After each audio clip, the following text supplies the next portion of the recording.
Assalamu alaikum students. So finally today we are going to discuss our uh, actual topic of DNA, actual structure of DNA. वो DNA जो Watson and Crick ने हमें बताया था, ठीक है। Watson and Crick वो जिनको नोबेल प्राइज़ मिला था DNA का स्ट्रक्चर बताने के लिए। They propose the structure of DNA, ठीक है।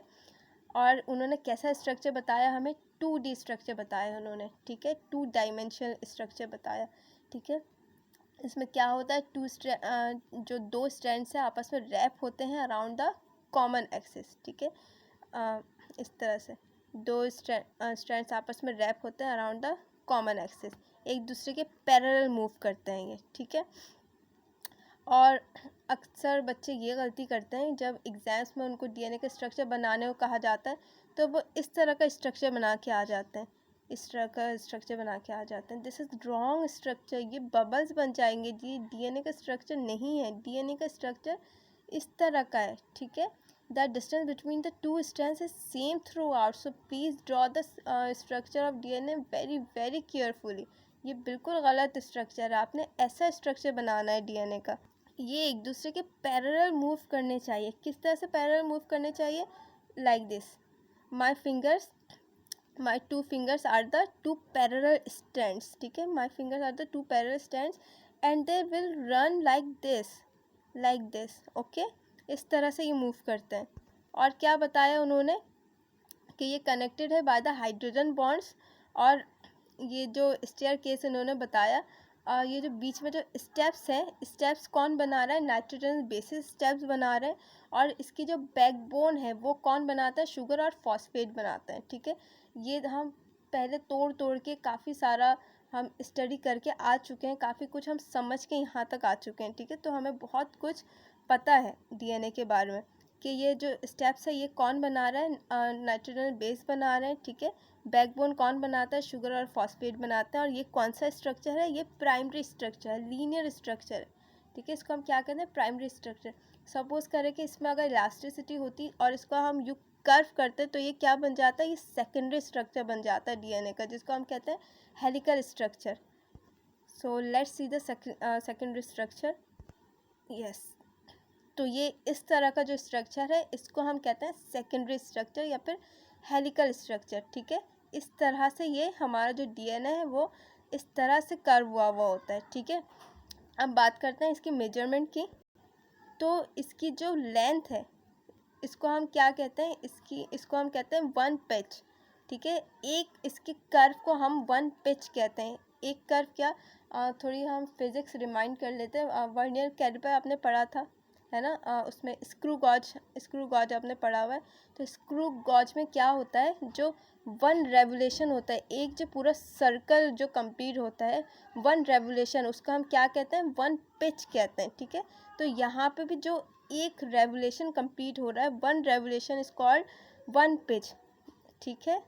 एक कंप्लीट रेवोल्यूशन की जो लेंथ होती है उसको हम 1 पिच कहते हैं। और DNA में एक कंप्लीट रेवोल्यूशन की जो लेंथ है जिसको हम 1 पिच कहते हैं, वो कितनी है? इसकी लेंथ 3.4 नैनोमीटर है, ठीक है। और 1 पिच के अंदर 10 बेस स्पेयर्स होते हैं। बेस स्पेयर्स इसको हम कहते हैं, ये इसको हम बेस स्पेयर्स कहते हैं। 1 पिच के अंदर 1 पिच हैज़ 10 बेस स्पेयर्स। और एक बेस स्पेयर से दूसरे बेस स्पेयर्स तक के बीच में जो स्पेस है वो कितना होगा? सिंपल मैथ, 0.34 नैनोमीटर का, ठीक है। कितना होगा? 0.34 नैनोमीटर का। और ये क्या है? ये बेस स्पेयर्स क्या है? ये वही नाइट्रोजन बेसिस है, ठीक है, जो हम पढ़ चुके हैं। 5 different types of nitrogen bases, adenine, guanine and thymine, cytosine, ये सारी चीज़ें, ठीक है। और इनके बीच का बॉन्ड भी हम पढ़ चुके हैं कि कौन 2 बॉन्ड बना रहा है, कौन 3 बॉन्ड बना रहा है, किसका ज़्यादा स्टेबल है बॉन्ड, ठीक है। छोटे स्ट्रक्चर के साथ बड़ा स्ट्रक्चर बॉन्ड बना रहा है, बड़े के साथ छोटा स्ट्रक्चर बॉन्ड बना रहा है, ताकि ये बैलेंस रहे। ये सारी चीज़ें हम थोड़ा थोड़ा करके डिस्कस कर चुके हैं। अब हम DNA के फॉर्म्स की तरफ आते हैं। DNA exist in different forms, ठीक है, एक तरह के नहीं होते। ये 5 डिफरेंट तरह के DNA होते हैं, ठीक है। लेकिन बेसिकली जो हमें बुक्स में जिन DNA की इंफॉर्मेशन दी होती है वो कौन सा है? BDNA, ठीक है, जिसके अंदर 10 बेस स्पेयर्स होते हैं 1 पिच के अंदर। वो कौन सा? BDNA। बाकी के अंदर कितने होते हैं, डी के अंदर 8 बेस पेयर्स होते हैं, सी के अंदर 9 बेस पेयर्स होते हैं। ये थोड़ा मैं आपको एडवांस बता रही हूँ, आप याद रख लें तो बहुत अच्छी बात है। इसको आप सिंपल कैसे याद रख सकते हैं, वैसे 5 डिफरेंट फॉर्म्स ऑफ डीएनए कौन कौन से हैं, डी है, सी है, बी है, ए है, जेड है।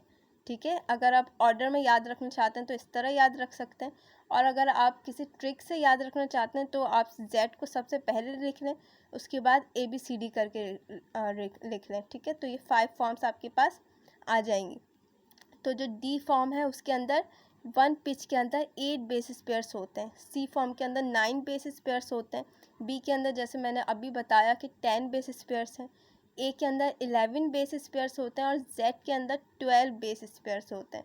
ठीक है, तो देखा आपने कि ये जो डीएनए, ये जो टॉपिक था कितना ज़्यादा इजी है, कितना बहुत मज़े का टॉपिक है ये, कोई मुश्किल नहीं है इस टॉपिक को समझने में। अगर आप ज़रा सा एफर्ट लगाएं इस टॉपिक को समझने में, आपको यूँ चुटकियों में ये टॉपिक समझ में आ जाएगा। इसमें कोई रॉकेट साइंस नहीं है और बहुत मज़ा आता है इस टॉपिक को समझने में। ठीक है, तो हमारा ये जो न्यूक्लिक एसिड का जो टॉपिक था, इसको हमने बहुत अच्छे से बहुत मज़े में कवर किया है। मुझे उम्मीद है कि आपको ये वाला टॉपिक भी आज समझ में आ गया होगा, आपके जो कॉन्सेप्ट है वो क्लियर हो गए होंगे। अगर आपको अच्छा लगा तो ज़रूर मुझे कमेंट सेक्शन में बताइएगा। वीडियो को लाइक करें, वीडियो को शेयर करें और चैनल को सब्सक्राइब करें। और अगर आप किसी टॉपिक के ऊपर एक्सप्लेनेशन चाहते हैं तो प्लीज़ उस टॉपिक को आप ज़रूर मुझे कमेंट सेक्शन में लिख के बताइएगा। Thank you.